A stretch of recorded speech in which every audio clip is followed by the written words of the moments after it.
50% overall from the field, but he was also 50% from threes. He was 5 of 10. I know you're out there. It's okay. Stand back there. No, more than likely, you're going to get that number 1 seed. And so I want Houston to be ranked at number 1 and 8.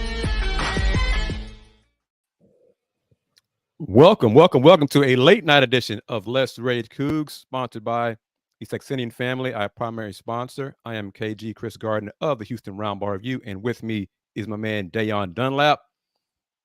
The Cougs, well, I got to be specific. The Houston Cougars defeated the BYU Cougars 75-68 on the road in Provo, Utah. We're going to discuss with the fans who are watching us on Twitter, X, Musk, at Pawslamajama.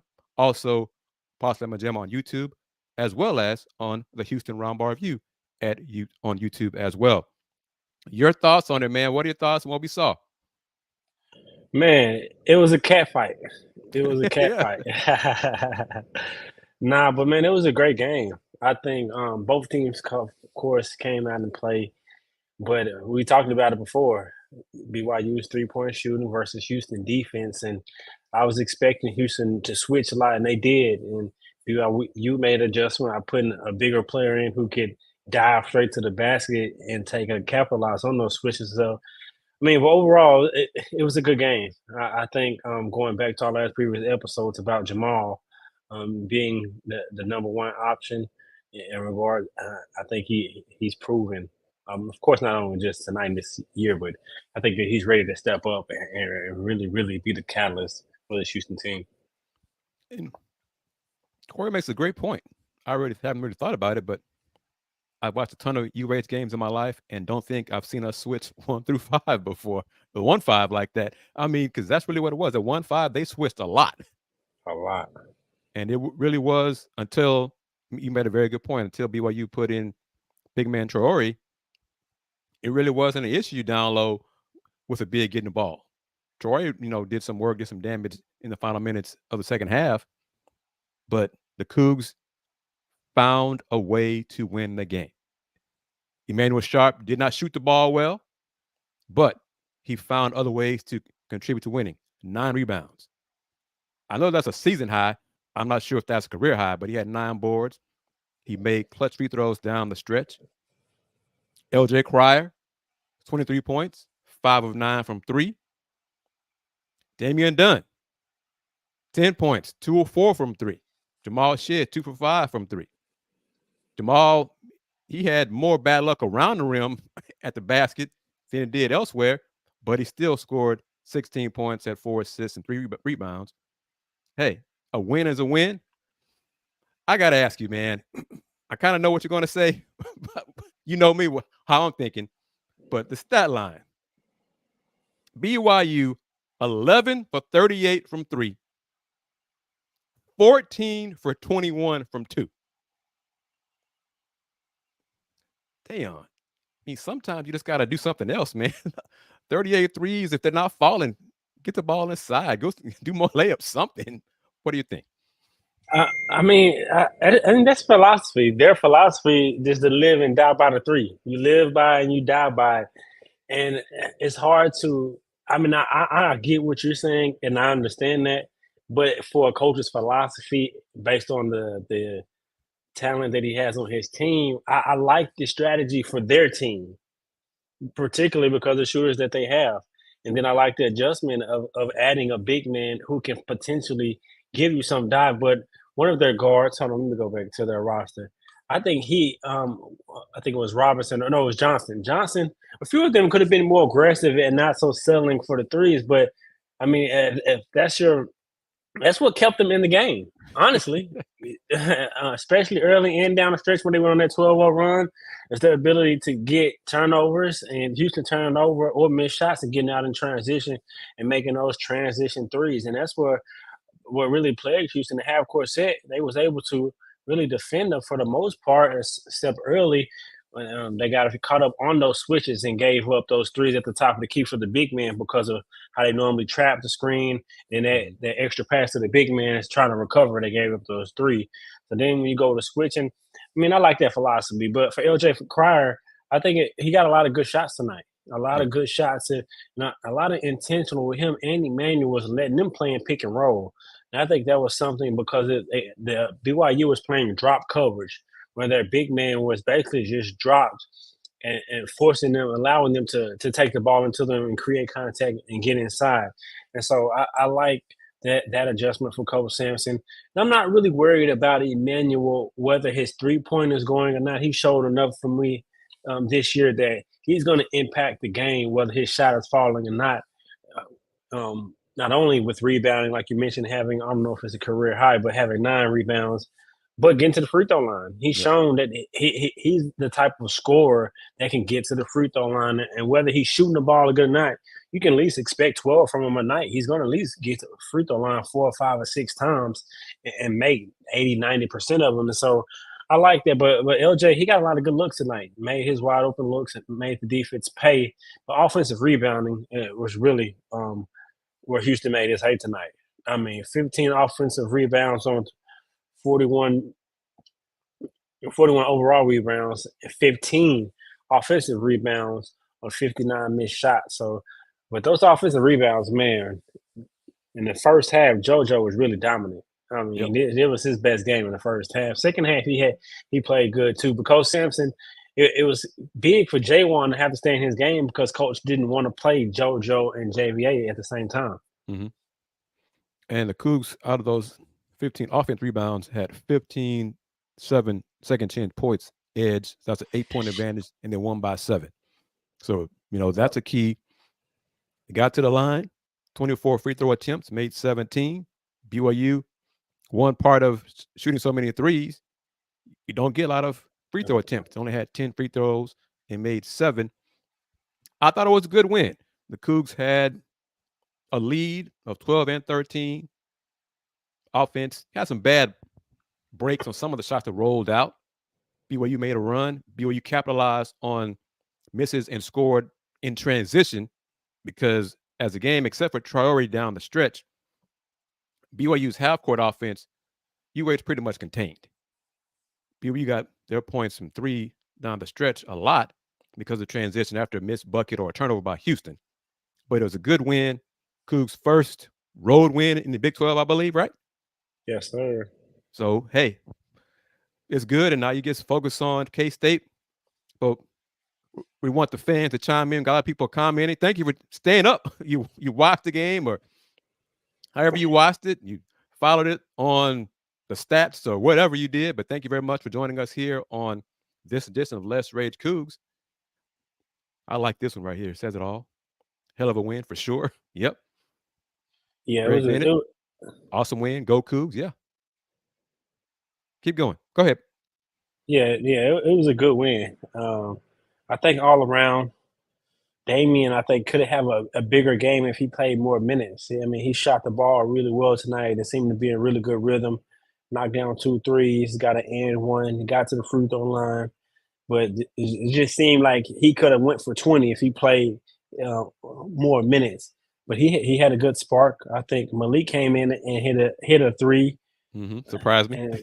And I was thinking about you when he made it. But Houston's ability to shoot the 3 ball and make the 3 ball, we got to talk about them shooting because that's what also really kind of kept them in the game early with the way BYU was knocking down those threes.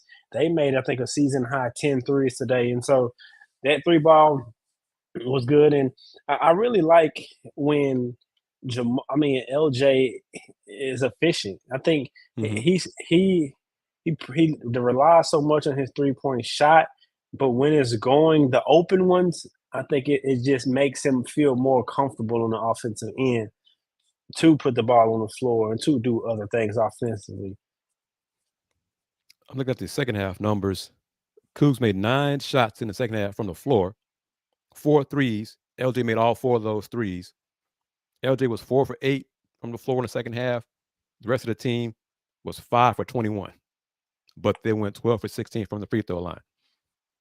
So they found a different way to win the game. As Kellen Sampson says it, road games, street fights. Houston found a way, and a little bit different because they didn't go to one a lot on the mid post, low post. Not enough for my take. Did you think when Traore fouled one at the free throw line with Like that was intentional? Yeah, it definitely. I think that was a great coaching right there. Honestly, in my opinion, looking at the percentage of J1, knowing he's shooting around 50%, and you looking at the time, I think it was around a minute left or Mhm. somewhere around that time. And you look, he split the free throws. Yep. You down one, you get the ball back with a chance to go up and take the lead. And so I think it definitely was a intentional foul there, and it was smart. I wasn't even thinking it until they brought it to the attention. I think that was a smart coaching move in which J1 could have knocked down. He made the first one, missed the second one, but Houston, I think, was able to get a stop. And credit to BYU, though. I think they're a really good team. They're hard to defend because of they shoot the ball so well and they challenge you every time in transition, whether it's a missed shot or a turnover. So it's very critical not only to take care of the ball, but to get back on defense, possession by possession. But Houston's offense, I mean, pretty much, I don't want to say everyone had it going because Emmanuel didn't really shoot the ball well, but he still contributed offensively. But just look at the way that they can beat you. I mean, whether it's Emmanuel having a hot night and whoever being kind of cool, I think Jamal is really where it's all said and done. I think he's the guy that's going to take Houston as far as they can go. And I don't mean by scoring, I mean by and picking and choosing his spots when to score. It's because when he had his career game last game, it wasn't so much for me about the him being making all the shots. This is about him getting to the spots and taking the shots that he was taking. And he was taking those shots tonight. They just weren't falling inside the paint. Yeah. Whether his floaters and his layups and getting inside, but his jumper was going, and when that mid range is going, he's hard to guard. And I think I can foresee him having a tournament run like Kemba Walker had. I think he can do something like that. I think he can. And Put it out there in the universe, man. Put it out there. Sounds good to me. So, yep. But real quick, as always, want to thank you to today's secondary sponsor, Star Pizza. With multiple locations across the Houston area, Star Pizza is your go-to stop before or after the game. Please be sure to stop by any of their locations every Tuesday during lunchtime for an all-you-can-eat pizza buffet. Star Pizza, as always, has free delivery since 1976. And you're watching Les Rage Coogs presented by the Saxenian Family, a late-night edition, as we talk about the Battle of the Cats as the Houston Cougars won in Provo over the BYU Cougars 75-68. LJ Cryer scored a game high, 23 points to lead Houston to the win. 7-14, efficient, as Deion touched on it. 7-14 from the floor, made 5 of his 9 3-point attempts. Houston won the board battle 41-34, went to the free throw line, made 17 of their 24 free throws, compared to BYU's 7 of 10. Good road win for Houston, their first Big 12 road win this season. Won't be their last. The announcers said a few times that Coach Sampson had mentioned to them prior that, hey, we know BYU is going to score 70. Well, they didn't. BYU scored 68, and Houston won the game by 7. Yeah, he did mention that, and that was a key note, and just brought to, I didn't think about it until you just mentioned it, and I'm pretty sure that was a number that Coach Sampson was looking for, not only to stop them, for them to reach to be able to win this game. He knew defensively that they were going to make shots, but it's about Houston making shots and him challenging his players to know that they have to score. I mean, not only can we just not be the number one defense and play tough half court defense, they're going to make shots, but we got to make shots too. And they did that. They made timely shots, timely Yes. bucket, especially when the momentum on the road was getting close to 1 or 2 buckets. LJ stepped up. His Big 12 experience, I think, really played a part tonight on the road, and that helped him through his on the road struggles. I think now we can expect for him to really continue and probably make an all Big 12 conference team if he can keep it on for the rest of the year. But yeah, I think you're right on with that. I'm glad Chris B brought this up because I heard Coach yelling to Emmanuel after he fouled Trevin nail on that 3-point attempt. Emmanuel, that's why we have problems on the road. I don't need that. I can't use. Don't do that. Don't foul a jump shooter. Don't foul a 3-point shooter. I got Nell going because he hadn't scored before that foul. Made the 3 free throws, then switched to 3. But the aggressiveness, Emmanuel, he lunged. He recovered, leaped over there so far. He made contact with Nell on 3-point shot, but it really wasn't. The hustle was there, but it wasn't a smart foul. I mean, it just wasn't, But hey, Cougs won by 7. Emmanuel made up for it in other areas, and that's what you want from a player. He didn't dwell on his mistake. He made up for it, and that's what you want. He impacted winning in other ways. He did, but you can't have that foul though. Yeah, can't have that foul. Most definitely, I think that's one that Coach Sampson, I'm sure, when they watch film, be like, "Come on, man, we can't have those, especially on the road, and especially on the road. Most definitely, anytime on the road, at home, it don't matter." Yeah, but the microphone was really positioned closely to Coach Sampson. Yeah. We heard a lot of what he said during the game, which is good for the most part, and he didn't swear too much. At least I didn't notice what he, I couldn't tell because he does do that a lot during games too. But fans, thank you for joining us here. What are your thoughts on what you saw? The confidence? Are you more confident now in what you saw? Dang, remember, it wasn't that long ago after losing to TCU. Oh, this team is not ready for the Big 12. This team should fall down in the top 10, top 25, the top 15. They don't deserve to be in. Remember those words? Remember that? From some of our own fans here on the show. Yeah, but it's a long year, man. This Big 12 is a tough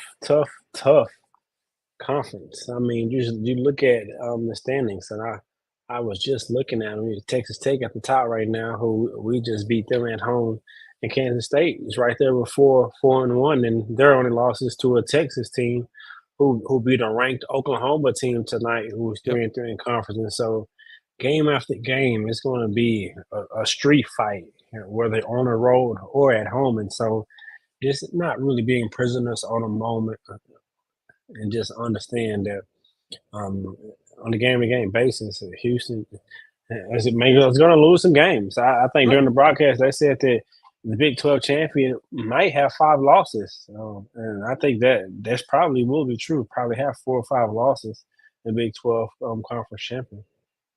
And I'll agree with Chris B on this as well. Shout out to BYU presentation media team, because I don't know if they did a post-game show because we're doing this obviously, but their halftime show was nice. I liked how the presentation, everything of that.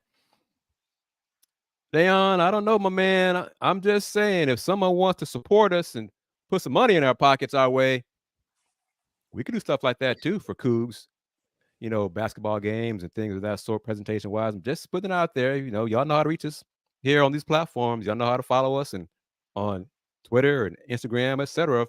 We could do more.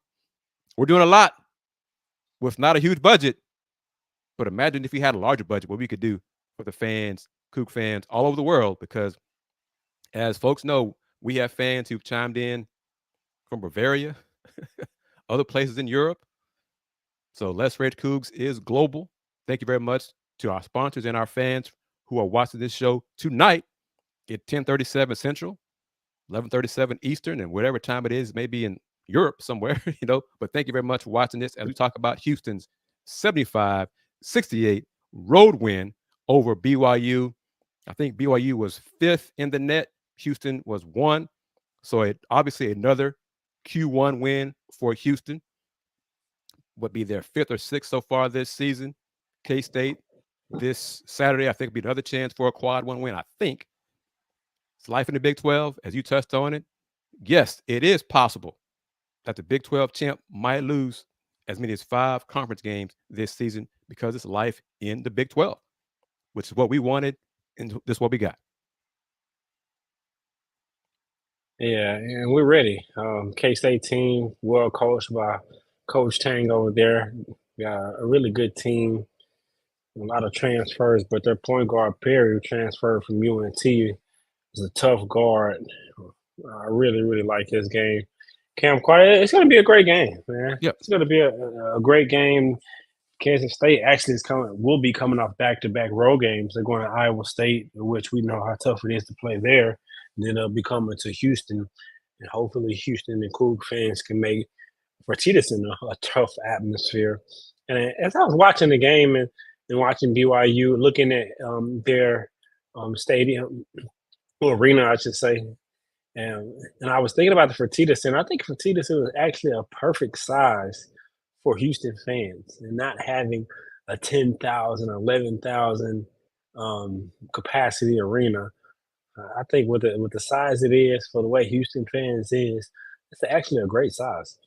It is, but I was thinking, I don't know how it can be done, but the way BYU, I think I won't name it the name of the arena because it's a hotel chain. They're not paying us, so I give them a plug. But the fans, a lot of the fans are next to the visiting team's bench. Mm-hmm. I like it some way if the student section, if the Coug students could be closer to the visiting team's bench to heckle, yell at them, and do, I'm not sure if it can be done, change things around. I doubt it, but the vibe in Fertitta Center is great.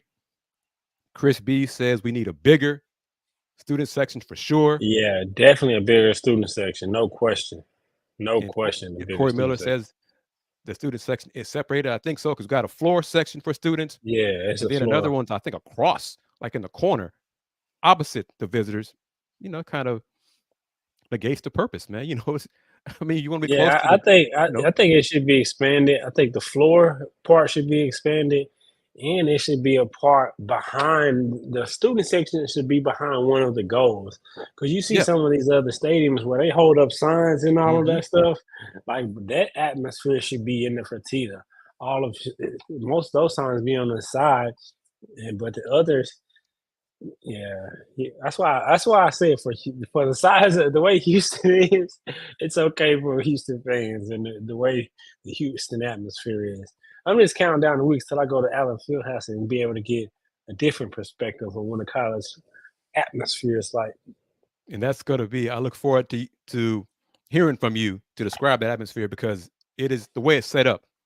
It's completely different than Fertitta Center, and we have what we have. It's a small, intimate setting at Fertitta. It does get loud in there. We're just, if we could do this, little tweaks here and there about seating. And Corey's right on this.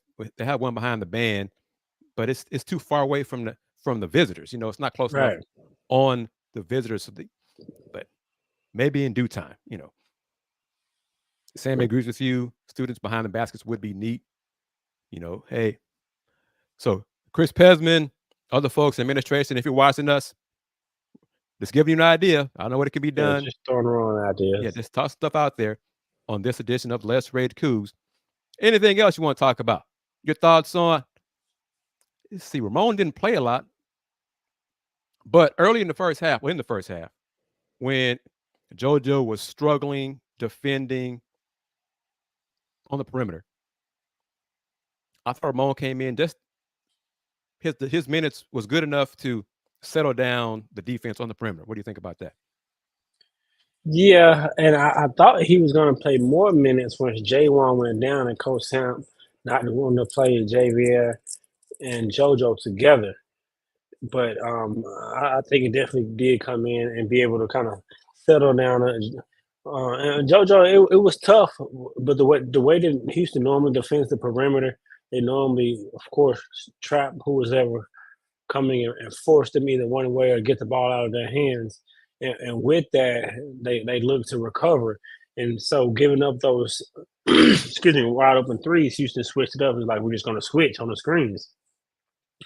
And that was tough because either JoJo, he was either guarding a guard, but he did a good job, I think, for the most part. I think early, like you said, definitely was an adjustment. But once he makes that adjustment, he did a good time. He does a great job using his length.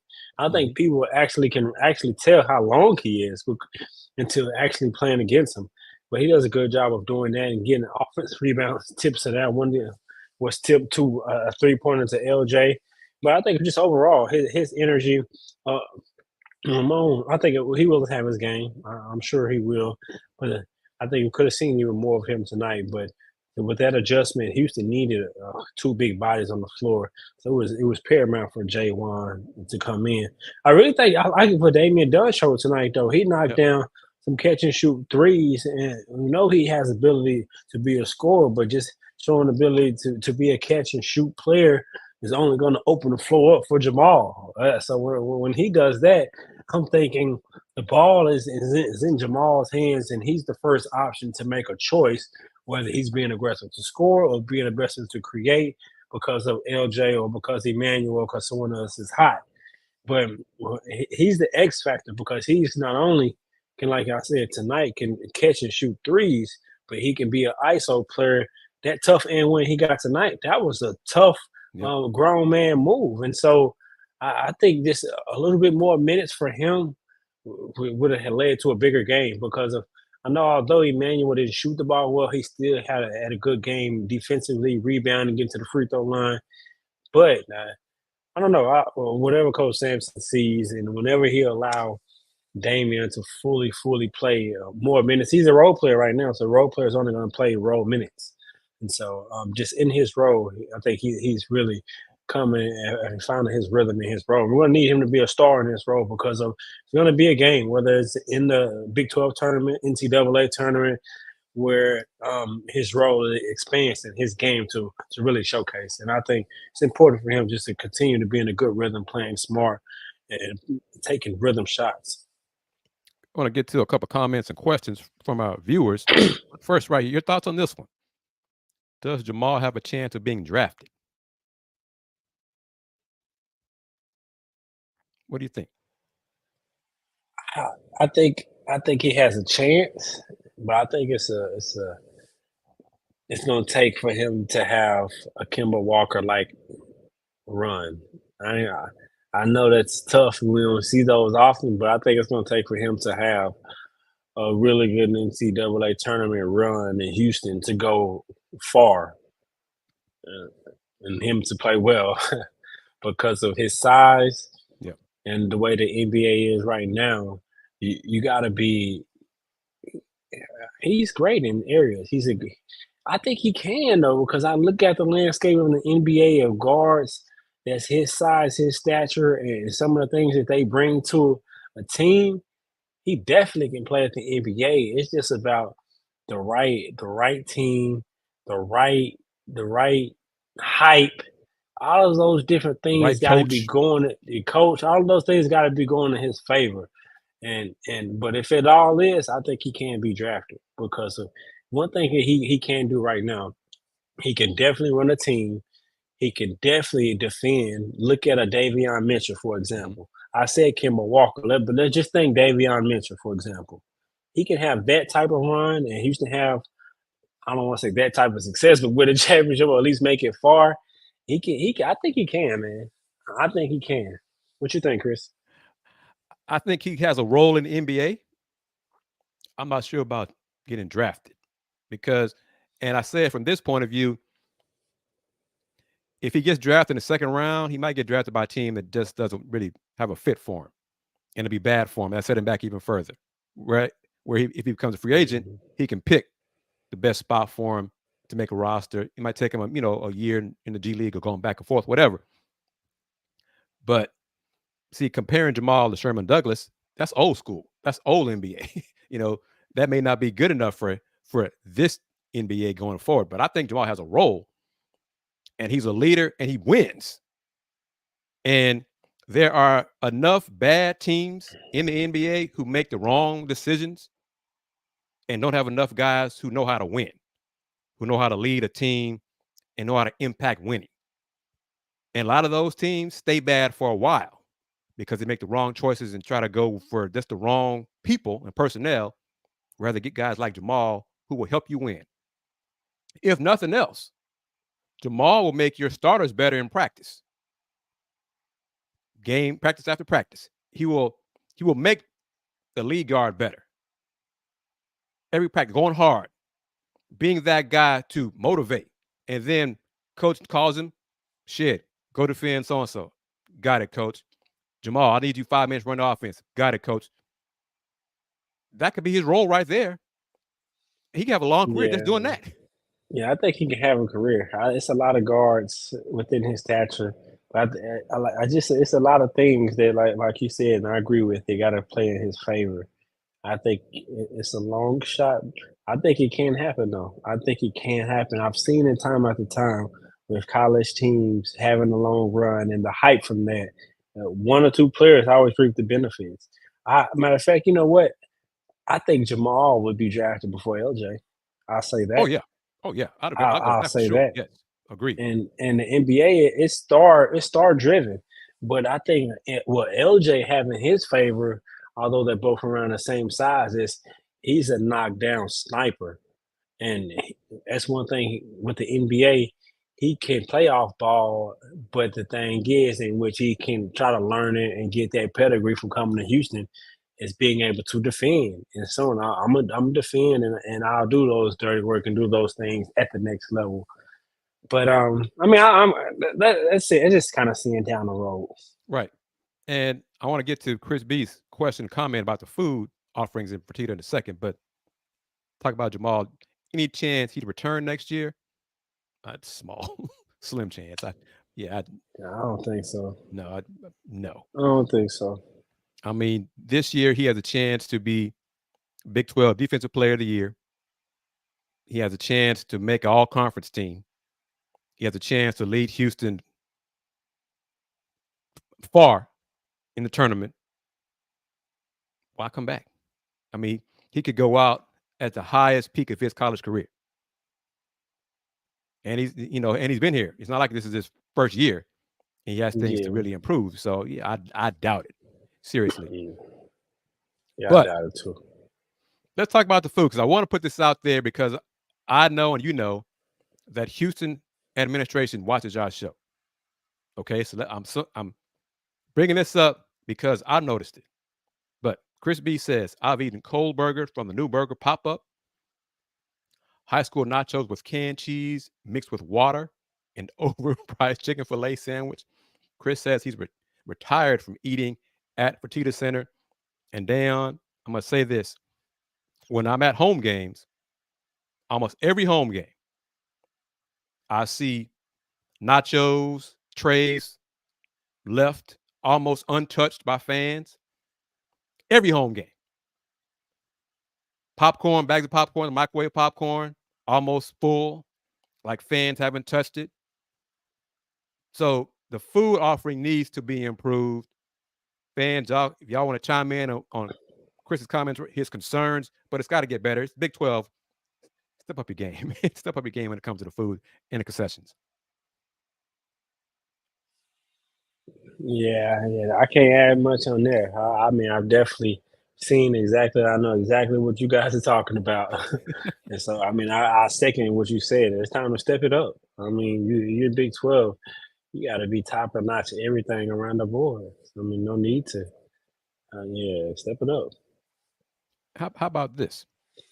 I think we're talking about Jameer Nelson Sr. Could you see Jamal like Jameer Nelson Sr. career? I can see that. I can see it. Tyus Jones. Heck, Fred VanVleet. I don't know. Fred VanVleet. Yeah, Fred VanVleet. Tyus Jones. Yeah, because Fred, he got his money the hard way. Yeah, he's worked hard for it. Yeah. Ty Lawson. So I mean, there are some guys. Yeah, there's some guys. I mean, he can do a lot. There's a lot. He can do it. He can run a team. His challenge is proving that he can knock down that three if he playing off ball. Because in the NBA, he won't just have the ball in his hands all game. Yeah. Like you do in college. He'll play along a star or two, and they're gonna have the ball in pick and roll. And sometimes he'll be standing on the wing or in the corner, having to knock down that shot to stretch the defense. And then, yeah. But yeah, there are comps for him. A big key is going to the right team, the right coach, and the right system who knows how to maximize what he does well. Because there's a whole bunch. It gives him an opportunity. That's a big key right there. Yep. Because you can go, but you don't get an opportunity now you know your journey is it's a journey. It's just about going to the right team, like you said, Chris, the right coach, and getting the opportunity. Then once the Sammy, opportunity comes, with a yep. great lead in, because I was about to do the read. Star Pizza should be offered a free kiosk at Fertitta and or TDECU since they sponsor the Cougs. And they also sponsor Les Rage Coogs. With multiple locations across the Houston area, Star Pizza is your go-to stop before or after the game. Be sure to stop by any of their locations every Tuesday during lunchtime for an all-you-can-eat pizza buffet. Star Pizza, as always, has free delivery since 1976. I wonder what would need to happen for them to get a kiosk at Tita or TDECU Stadium. I need to put that out there, figure that out. Andy got the connections over there. And if you're wondering, I think what Andy had a coach. He had a game tonight to coach. Is that it? I I think. believe so. I Yeah. believe so. So that's why he's not joining us tonight. I believe he'll be able to join us on Saturday after we discuss the Cougs K-State game Saturday. Early start, 11 o'clock in the morning. It's Houston's blackout game, so fans are encouraged to wear black and get there early. Speaking of black, I hate. Can Houston do away with black jerseys after this year? Go ahead, I say it hate again. it wholeheartedly. Say it Can again. Houston do away with black jerseys? Period. Every sport. I don't want them gone. We are not Texas Tech. And that's what it We looks are like. not. It looks like Texas Tech. Yeah. We are not Texas Tech. I see Houston fans heckle Cincinnati about their jerseys and other. No, can we do away with the black? Can we have a true alternate color? What is it? Is it? It's not. Is it gray? Is it the darker blue? Can we make it the baby blue? Can we set a real tradition and follow it instead of trying to have different trends and follow it? Like those black jerseys got to go. Dion's putting that into existence as well. Damn. Sammy says, truth, Dion. Chris B says, preach. But Bobby, he says, black is beautiful. We know black is beautiful. Oh, black is beautiful. No But question. No jersey-wise, for Houston, it does look too much like Texas Tech. It does. Yeah, we got to get rid of that, man. We got to get rid of the black. But all right, these closing moments of this edition of Les Rage Coogs, this late night edition of Les Rage Coogs, presented by the Saxenian Family, recapping Houston's 75-68 road win over BYU. LJ Cryer, 23 points, game high, 7 for 14 from the floor, including 5 for 9 from 3. Jamal Shead scored 16 points. Missed a lot of shots around the rim. Just got bad luck. Shots rolled off, but he was 6 for 19 from the floor, had 4 assists. Houston only had 9 turnovers. That's good, right around the average. They averaged like 9 or 10 a game. BYU had 13, 7 in the second half. The Cougs had, well, I got to say it again. If I had a tip jar, I put money in it every time I said that wrong. Houston had a 17-7 points off turnovers edge, as well as a 15-7 edge in second chance points. So Houston got a big win, as Ron, I mentioned earlier, but Juan said it again. BYU is number 5 in the net. That's another example of why I don't really lean on or even refer to the AP poll or the coaches poll, because I think BYU was like 21 or whatever in one of those polls, if not both. BYU was number 5 in the net. That's more important. That's what the committee, one of their factors they consider for seeding in the tournament is quad 1 wins, quad 2 wins. So this is another quad 1 win for Houston. It's not about AP ranking or coaches poll ranking. It's more quad 1, quad 2 wins. That's why you see Houston as a 1 seed in most of the bracketology projections. What are your thoughts on what to look for this Saturday against K-State? You kind of mentioned earlier, but as we wrap it up, what do you think about K-State matchup? Man, a gritty team who's going to look to kind of make it a physical, excuse me. They're going to look to play a tough brand of basketball similar to like Houston plays. Offensive rebound. They have some dynamic guards who can really get it off the bounce, but they share the ball well. That's one thing they do. I think they share the ball well. Coach Stang has his group really kind of still gelling together and playing well together. And so it'd be strength on strength.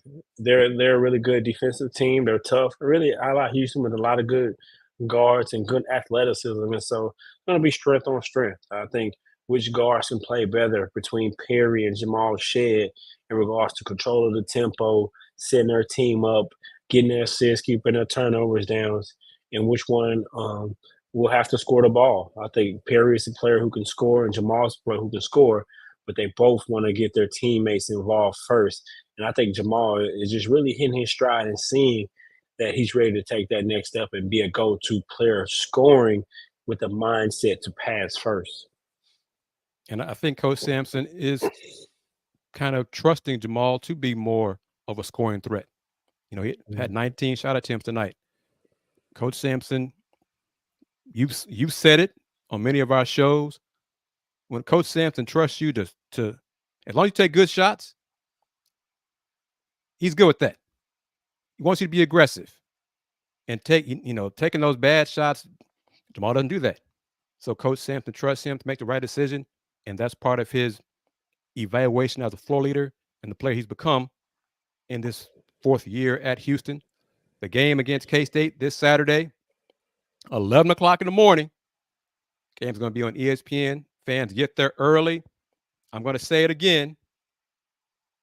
Let's start for the weekend. Now Houston's in Big 12. Tailgating. Saturday morning, get there early. Put stuff on the grill. Invite me over. So I can sample some of your skills. And then I can tell Dayon after the show, man, you missed it, man. Some good food, man.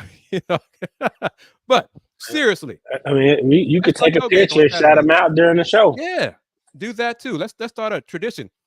In addition to getting rid of those black jerseys, let's start doing this. Tailgating Saturdays, Sundays, the weekend Big 12 basketball games. Let's do this. Come on, we can do it. Juan doing LOL. I'm serious. Cakes and eggs. Hey, I'm serious. Let's somebody make this happen. Let's start doing this. Tell us about it. We can plug you. You plug your stand, your whatever, your tent. And heck, we can stop by before the game, after the game, take pictures of it, put it on here on the show. We're in the Big 12. Other Big 12 schools do these things. Let's start this. Let's form a new tradition. Let's form a Houston Cougar tradition. Come on. Life in Big 12. We're winning. Probably going to win for quite a while as long as the Sampson family is in charge. Let's enjoy this ride and keep it going. I'm going to go first, my man, and we wrap it up here on this edition of Let's Rage Coogs presented by the Saxenian Family. Just do this for the big screen for closeout. I'm KG Chris Gardner, owner of the Houston Roundball Review. You can follow me on social media at Houston Roundball Review on the platforms of Instagram, TikTok, Threads, Spoutable, YouTube, all those different things. But as always, we truly appreciate your support, your comments, your questions on all of our Let's Rage Coogs shows. Remember, Let's Rage Coogs, this show is the original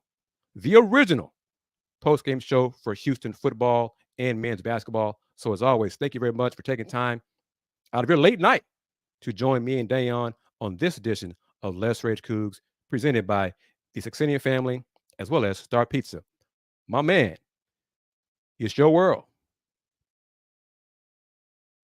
Like Chris just said, thank you for everyone who's spent their time and minutes, whether you were on for 10, 15, 20, 30, or the entire duration of the show.